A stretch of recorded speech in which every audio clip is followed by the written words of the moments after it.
This is Coder Radio, episode 591, recorded on October 8th, 2024.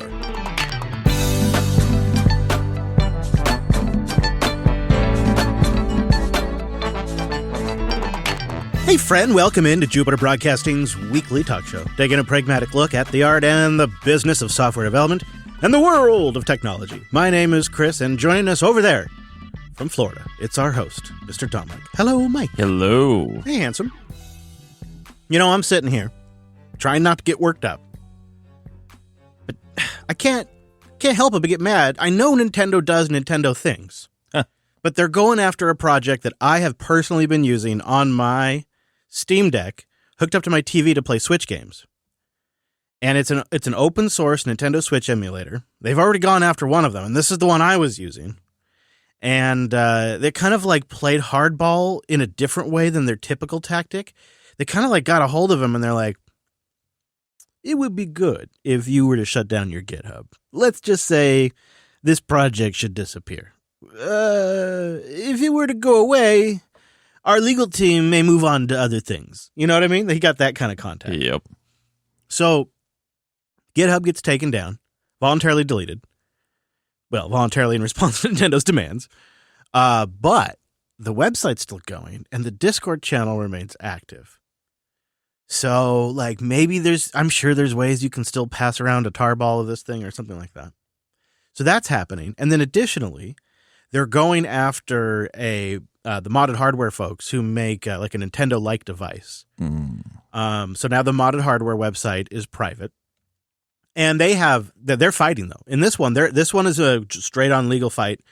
And they're taking it to court. I think they might be self-representing. I'm not positive, but I think I read that he's self-representing the guy that runs. That's a wild choice. Yeah, going up against Nintendo. Yeah. But he claims he has previous legal cases that he can point to that show what he's doing is totally legal. But so now the lawsuit's progressing to the discovery stage where Nintendo's going to get access to all his books and all that kind of stuff. So they're going after. It's just, I don't know. I guess where I still sit on this is these experiences, especially when you're a kid, like Super Mario World for me and the Sega games like Sonic and stuff, which I was more of a Nintendo guy, but like those games are slow. Like they have such nostalgic value for me. 10 out of 10. Right. I hate the idea that something like that can get created, which is kind of an art, and then can completely just disappear unless you continue to buy a $300 device, and now you also have to pay a monthly or annual subscription to Nintendo Online Plus or whatever it's called, so that way you get access to these emulators. Like, they just keep making it more cost prohibitive just to get access to the stuff that you've already bought 30 times in your life, and you want to be able to just experience one more time. And like with Breath of the Wild, I love that so much that I didn't want to play it on a Switch anymore. I wanted it on a device that I could back up, that I could move, that the family could share. It just like I have more flexibility. And so when they kill these projects, they're killing our ability to preserve this art. And I know that like the Nintendo Switch is a current product, but it's not the easiest thing to run. It requires a pretty high-end computer. It's a pretty technical thing to set up. So I doubt it's cutting into the people that are buying Nintendo for all of the Nintendo suite of games to play with the family, right? It's more for people that are, maybe they can't afford the Switch or they prioritize the PC over buying consoles. I don't know. But for me, it's about preserving access to these things that me and my family love beyond just a lifetime of a particular console or subscription program. So yeah, it's kind of a tough thing, right? I mean, I agree with everything you're saying about backups and historical, keeping the history of these games. I would also add, just as an aside, this problem of keeping the history of these games and like preserving them there's actually a much worse problem, and that's that all these games are now live service games. Yes. When the service is turned off, the game, your disc or your digital copy or whatever you have is effectively, broke, right? Your DVD or Blu-ray is a coaster. I imagine these DRM, anti-cheat checks too are going to make that make that hard. Yeah. I can't say I have that I 100% agree with Nintendo's hyper aggressive actions, and frankly, Godfather style I tactics kind of here. understand it with the Switch. It's a current product, but the modded hardware folks are more about classic, old style. Yeah, I definitely see it with the Switch. And I also like it. It's nice to talk about the historical preservation stuff. I would be willing to bet if somehow you did a real investigation, it's the vast majority of it's just piracy. It's got to be, right? It's got to be just people who want to not pay for the games. Yeah, I think that's always, a percentage of the market, especially when the games are $60 and the consoles are $300. Yeah. But I think there's also a pretty large market that doesn't want to fuss with it. The reason why they buy a Nintendo is they want a really smooth experience that's just the games work out of the box on the thing just like you expect. The controllers, they work just like you expect. Everything just works with the Nintendo and the Nintendo Switch. And I think a lot of people buy it for that experience and for those games, and they don't really care to pirate it. I think that's still a huge customer base regardless if these tools exist. Oh, for sure. For sure. So, I don't know. It's one of if you're doing one of these projects, this isn't like a new development, right? Nintendo has been. I know. Nintendo didn't want people to post YouTube reviews of their games. This is why I get frustrated with myself that it still works me up after all this time. Because I know Nintendo's gonna Nintendo. Right. You know what I would like to see? What would make me a little bit happier? Like in the case of modded hardware. What if they just sold a $100 Super Nintendo console? Put a tiny little machine in there and no, because $14.99 is a month is more money, and if you want access to those games, you're paying it in perpetuity. You're right. And it looks better for the markets because the way they. This is wild, right? This is like inside baseball. But generally, the way that revenue is valued for valuations, recurring revenue is better. So I have upstairs here in the studio a Super Nintendo that I bought off eBay that's hooked up to a CRT monitor. Nice. Yeah, and that works pretty well. And I fire it up once a year, and make sure it still works. But I don't really play it as much as I thought I would. But that was my solution, was just go find the actual hardware and buy it. But that's not going to work forever. Stuff's not going to last forever. I'm grateful it lasts as long as it has, though. The Coda Radio program is a value-for-value podcast. What is that? Well, it's a monetization model. It's a content format. And I guess it's a way of life, if you will. It's the idea that podcasts should be open. They shouldn't be behind paywalls, and they should be on any podcast app that you want. And it's really about being available to the largest possible audience as well. Because realistically, it's not a growth strategy for a podcast to go behind a paywall. So the idea is if you get value from the podcast, you want to keep us around, you enjoy the discussion, it makes you think about things, you contribute in some way when you can, in your time, your talent, or your treasure. Your time could be maybe taking the time to tell somebody else about the show, or joining our community and participating when we're live.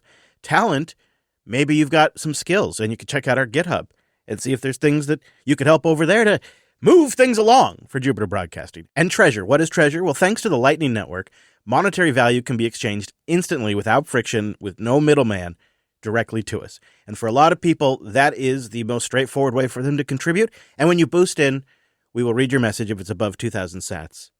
Then, of course, we have our membership at coder.show/membership, where you can put your support on autopilot. All right, and thank you, everybody. I'll also take a moment to say thank you to those of you who do support the show. Coder.show/membership, and go check out a new podcast app like Fountain.fm. So we've recently been talking about AI regulation on the show and sort of the long-term second-order impacts that can have, which we're always a little cautious of. And then, in between shows, a story came out about some Chinese hackers. I think they call themselves Salt Typhoon. And they breached AT&T, Verizon, and a couple of other carriers recently. And we're just discovering what they did is they got access to the wiretap systems that are in place for the government. And these are, it's called the CALEA, CALEA. And it's a 30-year-old law that mandates the telecom companies comply with government orders to get access to wiretap. It's mandated. They have to do it. It's federal law. And as you can imagine, something like that ages that has massive access like that, it becomes a pretty big target. So U.S. investigators believe that the hackers potentially accessed the wiretap warrant request, so they got maybe access to all of the warrant requests or more. They don't know. They think the goals of the Chinese campaign are not yet fully known, but the Wall Street Journal cited a national security source who considers the breach, quote, potentially catastrophic.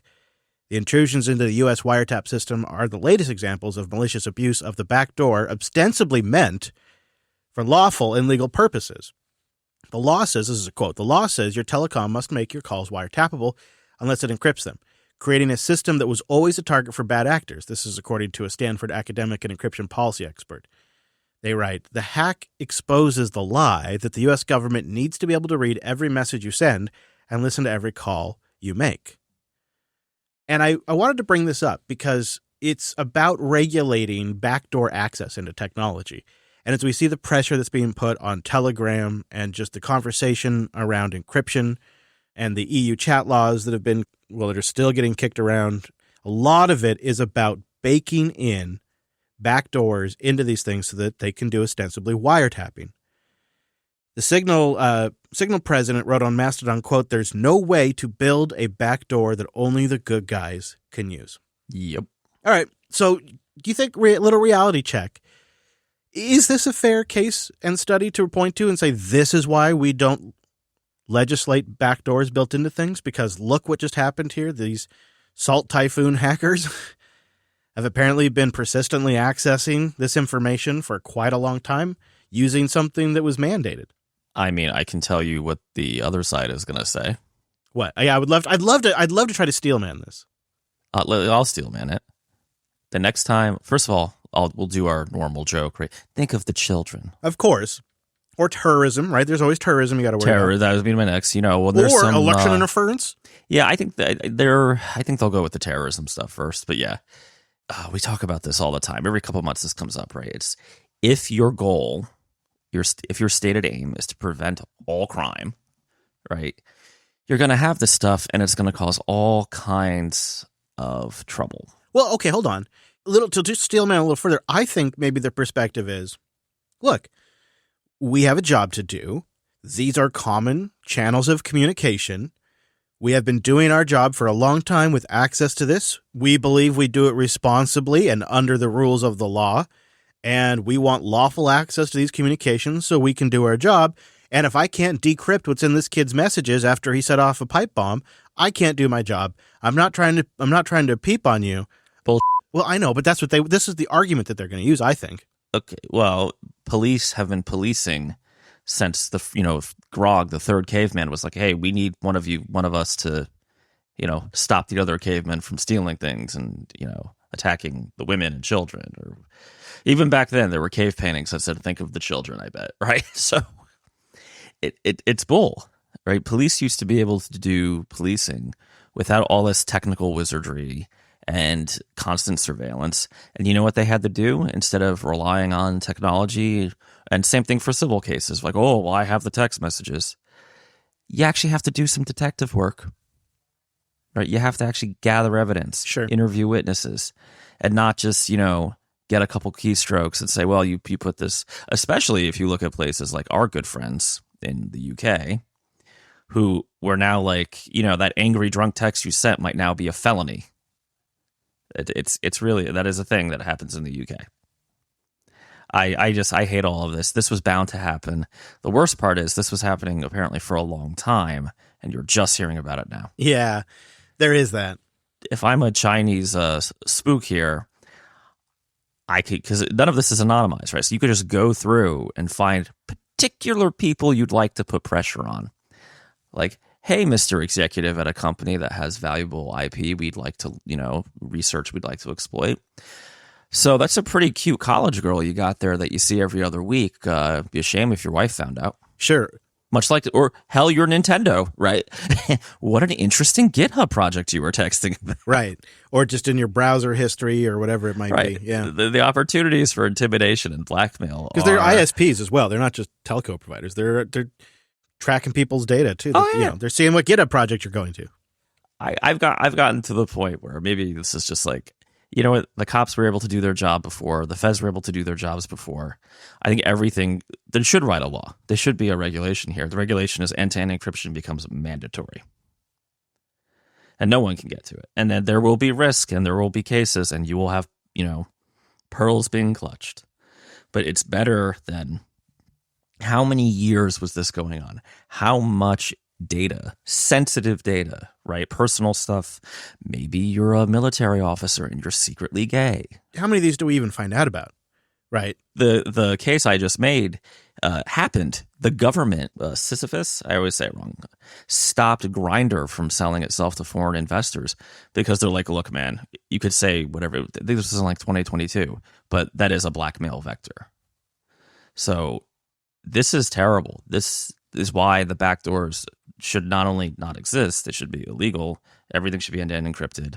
And we have to go back to understanding that you can't, it's like if you live in Florida, right? You want to create a hole in your house to get a better breeze. Great, but the snakes and the gators can get in there too. Yeah, I think you're right. And I think two things would have to be true in order for me to sort of be pro backdoor to encryption into chat apps. Just keep it in that realm. One, I think like what you're inferring, the legal machinery and apparatus is too out of tune. It is too dysfunctional to be fully trusted at this point with that kind of power. Even if it didn't affect us individually, it could be used for political blackmail. It could be used for all kinds of shenanigans behind the scenes that we'd never know about. And so there's just not the trust in the legal apparatus that would be around this to govern it correctly. But then, and to a point that Wes is making in the live chat, the second thing that would have to be done is we'd have to be able to manage our infrastructure and build things in a logical way that can be maintainable and sustainable and that can remain secure over a 30-year period. And I can't yet point to anything that demonstrates that we have the ability in those sectors to do that. These systems are old, decrepit, and probably very easy to exploit. And if you know what systems to take advantage of, you can probably get in there pretty easily. Probably people in our audience can do it. The reality is these are not particularly well-defended systems to begin with, and they rot. There is just this sort of rot that happens with these things as tech moves on, and we don't have any kind of proof that we have any kind of skill to maintain it. And we don't, you'd have to show me and demonstrate we can do that before we start backdooring everything. Also, first of all, I have tremendous faith in our audience's ability to do all kinds of hacking. So I guarantee you, not only could they do it, Chinese government, if you're looking to hire somebody, the Coder Radio audience, you couldn't find better people. Yeah, we do have that jobs chat on Matrix. If you're a troll and you're listening to this next week, you got to go in the jobs chat and have like a panda bear with a red flag being like, "Hello, Coder Radio people." Yeah, there you go.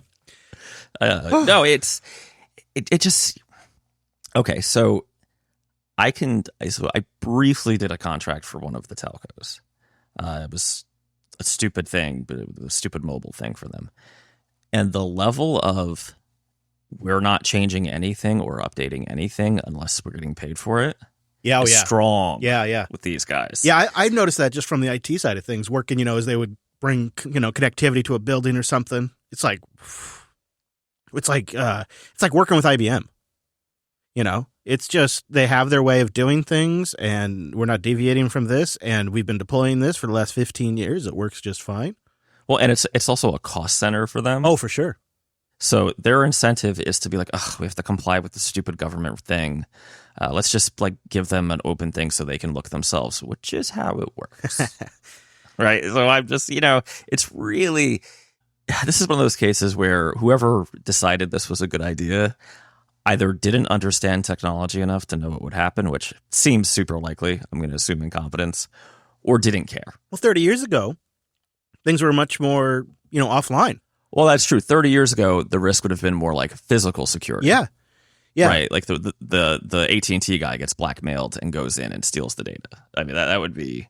See, that's my my contention or my point is that we would build something today, and then 30 years from now, technology will be so advanced that we have the same problem, only probably in a quicker, faster, shorter time period. Like you can build it for today, but we have no way to actually know we would maintain and update and keep things secure as technology evolves. So even if it was safe today, it won't be 30 years from now. And then we'll have it deployed everywhere because once this stuff's out there, it takes forever to get rid of it. So it seems just short-sighted. Back to your main point, there's other ways to do the job. Speaking of jobs, I thought you and I, as a couple of long-time seasoned professionals, should review the head of developer community for Signal Fire's hot tips for unlocking the aha moment for a developer relations lead. So this is advice targeted at a DevRel position, somebody who's supposed to be working for a company out there that wants to build a community around their projects. It's written by Jared Rise, and I will say there is actually some good stuff in this. So we're not just taking shots at it. There's some good stuff in here, but there are a couple of questionable things. He writes, while many startups are eager to build a community from day one, doing DevRel well at an early stage requires you to focus your limited resources. So he's going to focus on particular things and how to create an aha moment for your early users. Early stage companies they say it's essential to have developer relations in your product marketing. Every interaction, from documentation to demo, should quickly drive developers to a pivotal moment. He's got these tactics they should follow, and I want to bounce a couple off of you. Okay, this is one I think I'm mid on, and I want to get your take. This is of like probably 5 or 6 of them. So here's one of the tactics: companies need to focus. Don't be everywhere all the time. Nascent startups must resist the temptation to cast a wide net with developer relations initiatives. A targeted approach is not only more cost-effective, but also yields better results. Examine your early adopters, those enthusiastic individuals who jump at the chance to test your alphas and betas. Let that guide your focus. Identify the job titles and roles of your early champions. If you target an audience, focus only on the channels that those audiences frequent. Should you sponsor a conference? Well, it depends on your goals. If you're trying to generate a pipeline, you should consider sponsoring conferences where you know your audience, your primary P0 audience, will be in high attendance. One word of advice: if you're seeking for product activation, consider only supporting conferences where you have an accepted talk as well. Last but not least, focus on geo-located communities. If you're based in a specific city, start by building a strong presence there. This allows you to establish a deeper connection with your early champions and build a solid foundation for growth. So what do you think of this tactic about focusing specific areas, certain conferences, and then identify early enthusiastic adopters in your community? That seems kind of like semi-decent advice. Yeah, I mean, most of that is basically read any, like, you're an entrepreneur, but you don't know how to do sales because you're like a developer, right? This is how you do sales. Of course, you want to focus on your enthusiastic early adopters who took a risk on you when nobody else did. Of course, focusing on one niche, right? That's basically what he's saying by focusing down. It's the only way if you're a small shop, because you don't have the resources to go wide, and it doesn't make sense to do it anyway. Focusing on a geographical area, I could see how that would make sense, because again, you have limited wood to put behind the arrows. The only one I thought was a little weird is you won't attend a conference that you're not a speaker at. That's like, yeah, all right, that's kind of like, do you know who I am? I don't know. I don't think that is necessarily true. Yeah, so I wanted to talk about the conference. The conference one is, I think, the hardest to figure out what the return on value is for an individual that's going, for people that are trying to pitch their employer, or for people that run their own business, or whatever. It's like, okay, so what am I getting out of this? So having a talk, it's kind of like, well, I'm on the schedule. There's going to be some people that show up. I get to plug some stuff for the business. Like, so it almost kind of guarantees you're going to get a little bit of value out of the whole travel, I suppose. So I kind of get that. It's a tricky one. What I think, and you're right, most of these are pretty on the nose, and yet most tech companies don't even follow these basic ones. And I think some of them get it pretty good. Like, I think Tailscale has a pretty good community outreach and YouTube channel, but a lot of these companies try to go global by producing online media that just sucks. It might as well be a AI product. And it's just, it's because it's so narrowly focused, and they can't help it. All these companies, you're insular, so you're in your own little bubble in your company, and you go make content, and it's bubble content. It's not good overall general content. They don't get big audiences. They try to become YouTubers, and they try to create YouTube channels and do live streams and do product release events on live streams. And you see a lot of this out there. And and having been in some of these companies that do this, it is such an utter waste of the company's time and efforts in outreach. And this is what they consider developer outreach. And it's a massive distraction. And you see so many companies blowing this and putting out substandard content that actually makes their brand seem a little cheap and amateur. And yeah, you reread this and like, oh yeah, this seems obvious. Focus. Nowhere in here did he say launch a YouTube channel. Nowhere in here did he say create a podcast.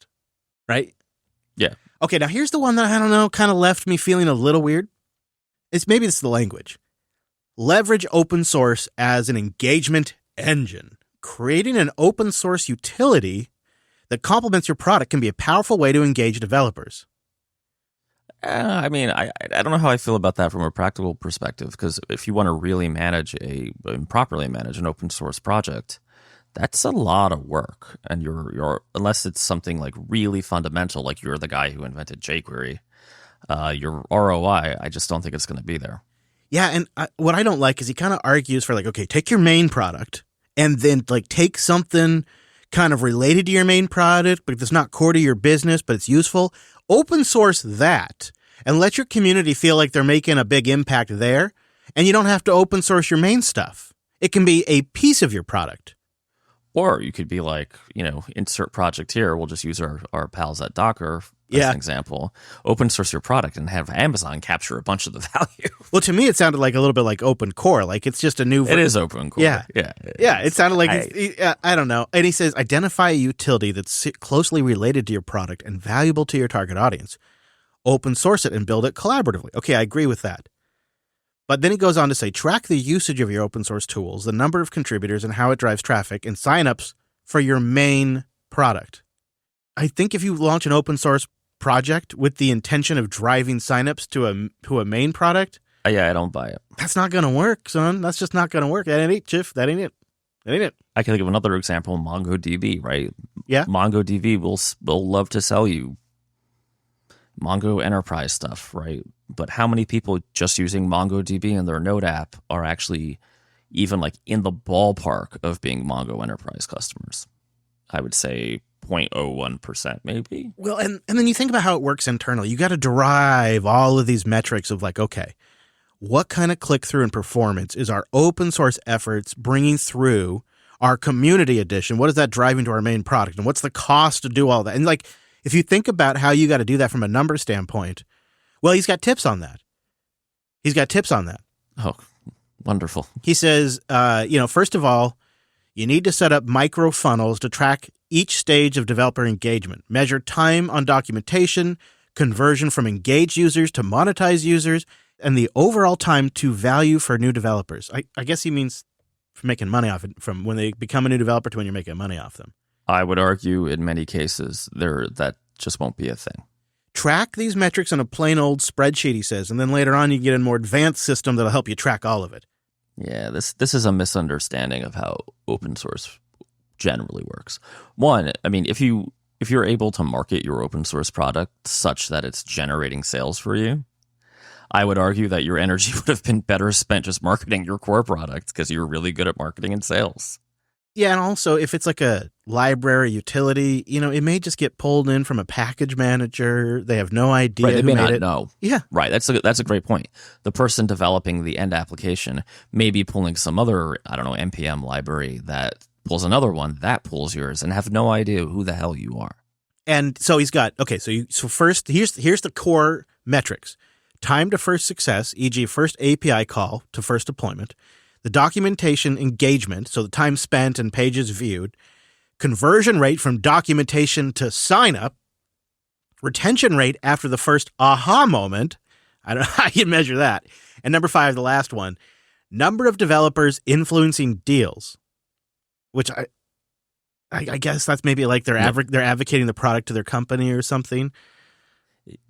Wes is right. He's in the chat. He's saying this sounds like LinkedIn lunatics more and more. This is the kind of crap you get, like somebody's LinkedIn article post. Yeah. Well, and what they're trying to do, and this guy's trying to put himself out there as like this, expert on managing developer communities. They're trying to turn developers into sales advocates and sales channels.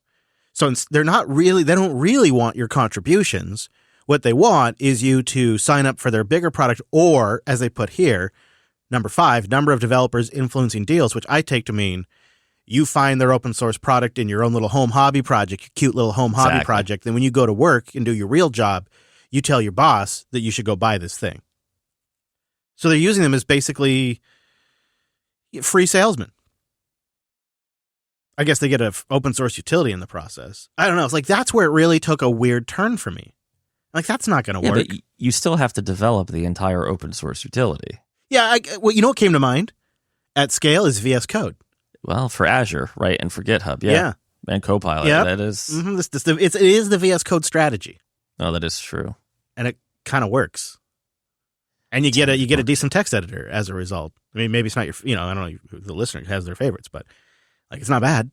And it is kind of it is like a front end ups. It's how you get into the Microsoft store. It's for how developers get to the Microsoft store, just all of the back end services and stuff. So it's totally the Microsoft playbook. And they're probably tracking those kinds of metrics in Microsoft about conversion and stuff like that. So, I mean, this is the game, I guess. Yeah, they really are, too. That's the game. So that's why I'm asking for the audience to boost in any companies out there that seem to be actually doing dev relations right in a way that doesn't gross you out. And, of course, I'd love the bad ones, too, just so we could call them out here on the show. Because, I guess that's what we like to do. We could do a segment. This is the dumb. I've been getting some real whoppers. I shit you not. So we're doing a double because of Hurricane Milton today. I know I'm breaking the illusion. Someone had the balls to send me an email trying to get me to buy their offshore development services, which is a thing I don't do. What's the pitch there? What's the leveraging the hurricane? No, dude. Hey, man, I realize your business may be obliterated by 170-mile-per-hour winds. So, are you ready? Yeah. Here you go. Dear Mr. Dominic, I want to extend my deepest sympathy. Not sympathies, just sympathy, but fine. I'll take it. It's a minor. To you and your family and the whole firm at Mad Botter. Cool. I want to know that I'm happy to help. My firm offers, and it's just the normal list of like, here's our $20 an hour offshore, or whatever it is, development rates. I hit the spam button with a sledgehammer. I couldn't take it. Like that's some scummy stuff right there. And I am sure that's regular email. Yeah. Right. So this person took the time to like get my email. I guarantee you, and I know they don't listen to the show because they spelled Dominic wrong and they spelled Mad Botter wrong. But my LinkedIn messages are going to be, if this is the new tactic, like whatever scummy sales tactic is the new thing, I keep getting it. So I don't know. I'm just bitching and moaning, but leveraging a natural disaster that puts people's families in harm's way that's a certain kind of cynical. Sell the storm, baby. You watched Wall Street and were like, Gordon Gekko makes a ton of sense to me. I don't understand what the deal is with this movie. I'll tell you, to me, I hope that everything goes so smooth and these people look so ridiculous. You don't need anything like that. What would you do if the storm came in and disrupted your business operation for a few weeks? I don't think that's possible. No, because it's online mostly. It's online mostly. I have the generator. I have my. We talked about this just 2 weeks ago when there was another hurricane. Yeah. I have my Verizon Jump thing. I don't. Yeah. They don't call it Jump anymore. They use like a MiFi but a hotspot. I know what you mean. The first one I bought was called ISIS. Hilariously, yeah, I remember that. They quickly changed that. Yes. Yeah. So I'm kind of like prepared, but I could see, like, I'm sure I'm not the only one who got this email. Right. I bet there's a couple people who got it like that want to throttle this guy. Yeah. Imagine if they end up getting investigated or something. All right. So this is Mike's scumbag of the week. It should be a new segment. A plus one then. All right. Stay a while and listen. Got a listener email I wanted to get to before we get out of here. MJVC highly recommended Mermaid.js for diagramming. He writes, hearing the discussion on making diagrams, I wanted to highlight Mermaid.js, which is a domain-specific language for making diagrams. It's up on GitHub. You can use VS Code with it. You can integrate it with GitHub. You can use Obsidian and more. I really like using it as a starting point for a lot of diagrams. Because it's plain text and popular, many LLMs are fairly competent at generating them. Yeah, so I looked it up, and it does look really cool. It is a JavaScript-based diagramming tool. Uses Markdown-inspired text definitions, which probably makes it pretty easy to pick up if you know Markdown. The main purpose of Mermaid is to help documentation catch up with development, they write. Lets you create diagrams and visualizations using text code, JavaScript-based diagramming and charting tool, Mermaid even allows non-programmers to easily create detailed diagrams through the Mermaid Live editor. And then, of course, they have a bunch of integrations. A bunch. Like, all of the integrations, really. Like everything. Yeah, a lot of them, at least. Notion, Obsidian, Joplin, GitLab, GitHub, Git, Gitbook, Azure DevOps, all the Atlassian products, and a bunch more. Couldn't go through all of them. And apparently LLM integration using HueHive to create mermaid diagrams with text.